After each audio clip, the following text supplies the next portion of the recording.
Deuxième partie de cette vidéo.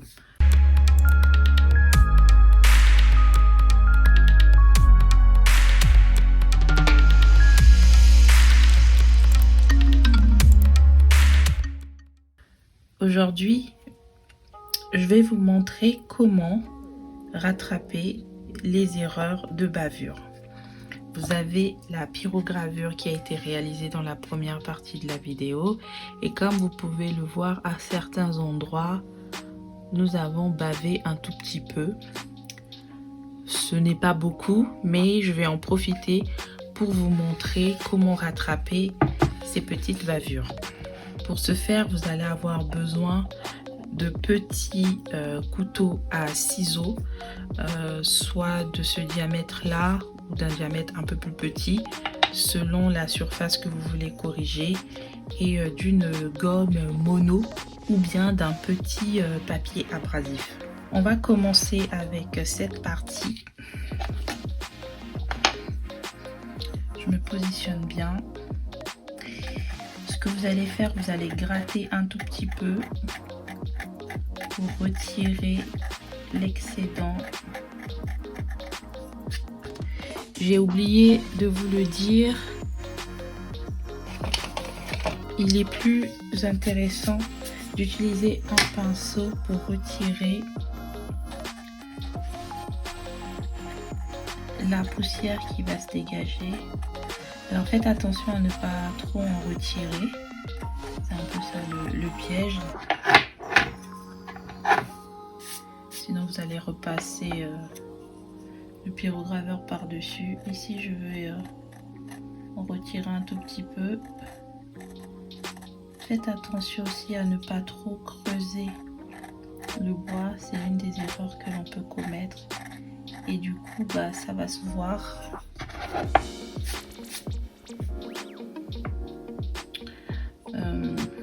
Ici par exemple, et si les bavures ne vous dérangent pas, vous n'êtes pas obligé de faire cette étape là.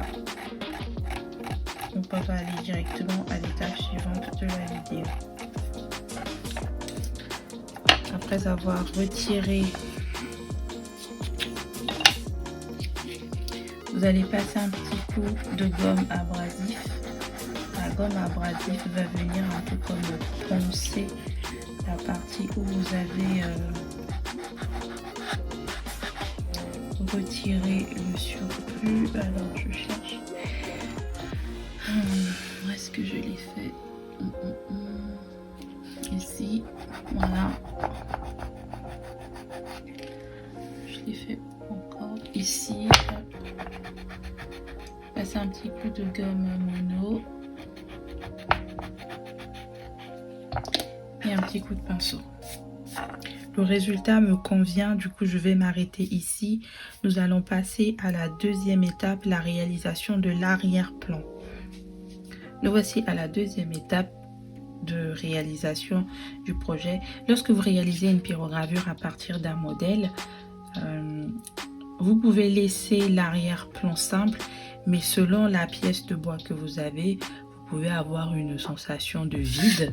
Si cela vous convient, vous pouvez laisser ainsi, mais ça peut être intéressant d'étoffer votre création avec un arrière-plan.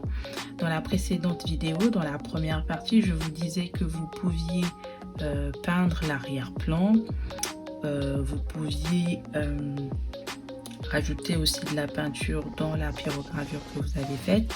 Moi j'ai choisi de ne pas peindre l'arrière-plan, mais de plutôt rajouter des éléments en plus qui vont venir habiller la pièce de bois.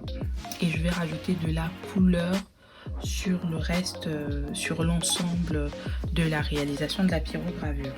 Je suis partie sur des formes géométriques simples comme je vous disais. Ici j'ai réalisé des traits qui représentent des rayons lumineux. Ici j'ai réalisé des flammes, du coup je vais les peindre. Et ici j'ai réalisé un labyrinthe et qui fait un peu office de pot de fleurs si l'on veut.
Voici le résultat de la pyrogravure des éléments de l'arrière-plan.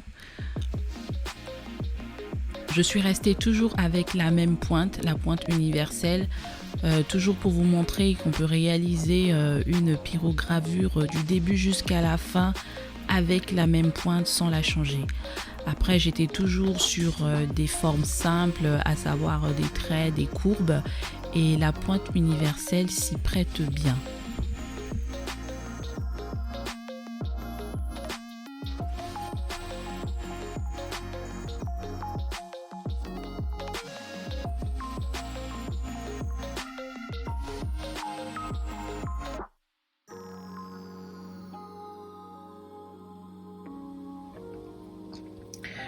Nous allons passer maintenant à l'étape de la peinture. J'ai décidé d'appliquer du bleu ainsi que du vert. J'ai pris un vert forêt, oui c'est ça, ou un vert foncé, et j'ai décidé de prendre un bleu clair ou bleu azur si l'on veut. J'ai aussi un petit récipient d'eau, des pinceaux. Vous prenez des pinceaux de la taille qui va convenir aux espaces où vous souhaitez appliquer de la couleur, et aussi un récipient où je pourrais mettre la couleur. On va commencer par la partie du labyrinthe. Alors j'ai décidé de mettre il me faut une troisième couleur. Je souhaite mettre une troisième couleur. Je vais appliquer une troisième couleur qui est un marron. Au niveau du labyrinthe,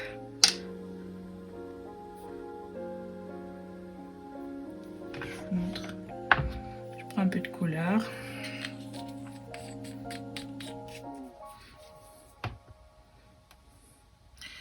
Je vais diluer un tout petit peu.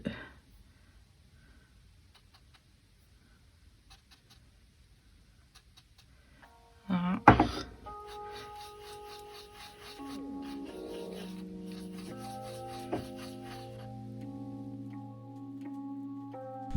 Sur cette partie de mon tableau, j'ai voulu avoir un effet de transparence avec ce marron pour que l'on puisse toujours voir les traits de pyrogravure du labyrinthe, et donc j'ai dilué un peu plus ma peinture.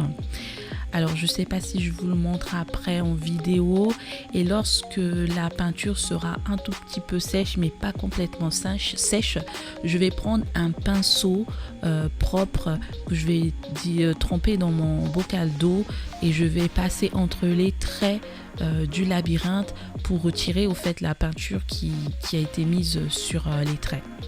Et là comme ça, au fait, mes traits de pyrogravure ressortent, et l'arrière-plan du triangle est rempli de couleurs transparentes.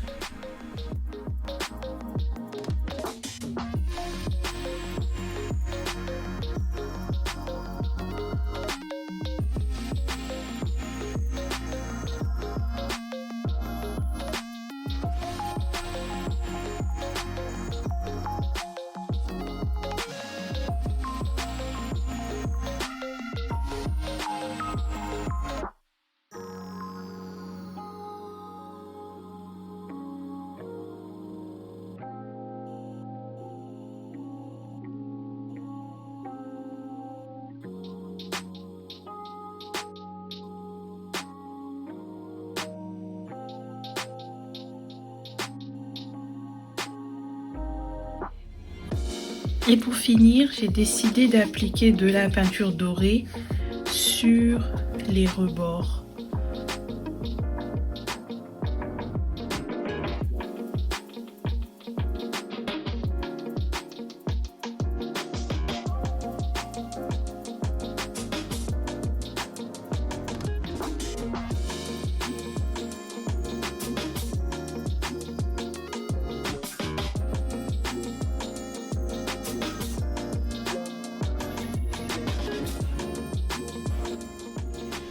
Et voilà le résultat après l'application de la peinture. Là, vous ne voyez pas encore la peinture sur les rayons lumineux au-dessus. Mais c'est après avoir posé la peinture, je me pose toujours quelques secondes pour me dire est-ce que ça me convient, est-ce que je ne veux pas ajuster. Et du coup, j'ai voulu ajuster en ajoutant de la peinture dorée sur les rayons lumineux que vous voyez ici.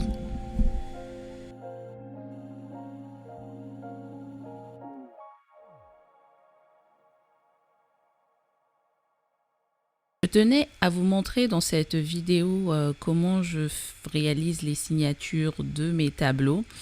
Alors, avant d'appliquer le vernis, je signe sur un endroit du tableau avec mon prénom. Et là, vous le voyez, je l'écris vraiment sur une taille assez petite pour ne pas que ça envahisse la réalisation. Et je le mets au fait à un endroit proche. Je ne le mets pas, par exemple, isolé à côté. Et ensuite, à l'arrière, je signe du nom de ma boutique en ligne qui est en même temps mon slogan. Et je mets le mois et l'année dans lequel j'ai réalisé le tableau. Et ensuite, je mets le nom du tableau. Alors, ce tableau, j'ai décidé de l'appeler Terrarium parce que lorsque je l'ai vu, ça m'a fait penser à un terrarium. Voilà. Je ne me pose pas plus de questions lorsque je nomme mes réalisations maintenant. Je regarde le premier mot qui me vient à l'esprit, je le mets, même si ça peut paraître loufoque.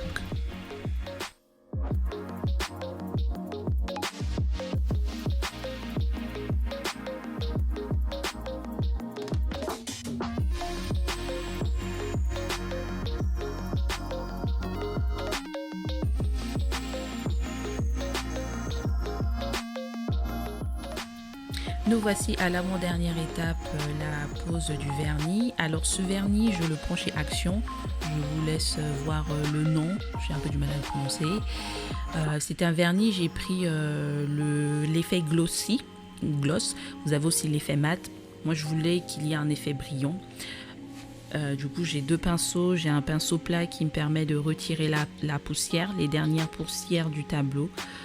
Pour ne pas que ça soit encapsulé par le vernis, et j'ai un autre pinceau qui me permet d'appliquer le vernis. Je mets vraiment un gros pâté de vernis. Alors là, après avoir filmé la vidéo, je me suis rendu compte qu'effectivement c'est peut-être pas la bonne façon de faire avec un pinceau assez touffu comme le mien. Avec un pinceau plat ça passe, mais avec un pinceau touffu comme le mien, le vernis est un peu trop compact. Du coup, ce que j'ai fait quand j'ai appliqué la deuxième couche, j'ai un tout petit peu humidifié mon pinceau pour que l'application soit plus simple. Donc du coup, vous étalez vraiment uniformément. C'est pas grave si c'est blanc, quand ça sèche, ça devient translucide. J'aime beaucoup ce vernis parce que en fait, c'est un vernis acrylique, mais j'ai déjà testé plusieurs fois sur l'application sur le bois. Ça se pose très bien, et en plus de ça, si vous réalisez un tableau qui a vocation à être en intérieur et pas du tout exposé aux rayons UV, ce type de vernis convient largement. Vous prenez des vernis polyuréthane lorsque c'est vraiment des tableaux que vous voulez exposer en extérieur ou en intérieur à la vue de la lumière du jour régulièrement. Et dans ce cas, les vernis polyuréthane filtrent mieux les UV que des vernis acryliques. Mais effectivement, un vernis acrylique fait très bien l'affaire quand c'est pour mettre dans une pièce qui n'est pas du tout exposée, en tout cas un endroit de la pièce qui n'est pas exposé à la lumière du jour.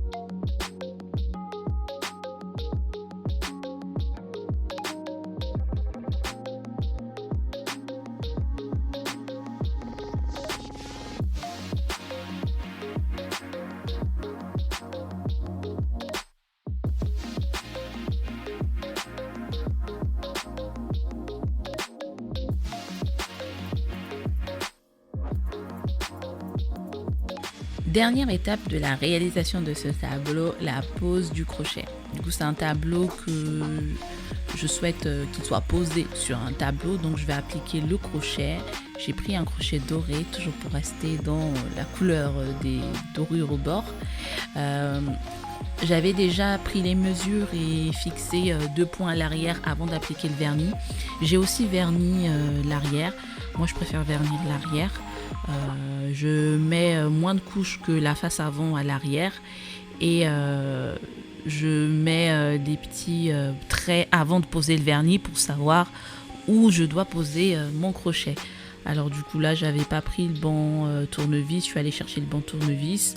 J'applique le crochet comme il faut. Et voilà le résultat. J'ai appliqué 2 couches de vernis sur la face avant et une couche de vernis sur la face arrière. J'espère du coup que cette vidéo vous a plu et que vous avez aimé tout ce que je vous ai partagé comme conseils et astuces. Et moi je vous dis à bientôt dans une prochaine vidéo. Et en passant, abonnez-vous si vous aimez le contenu que je vous propose et mettez un like à cette vidéo si elle vous a plu. Au revoir.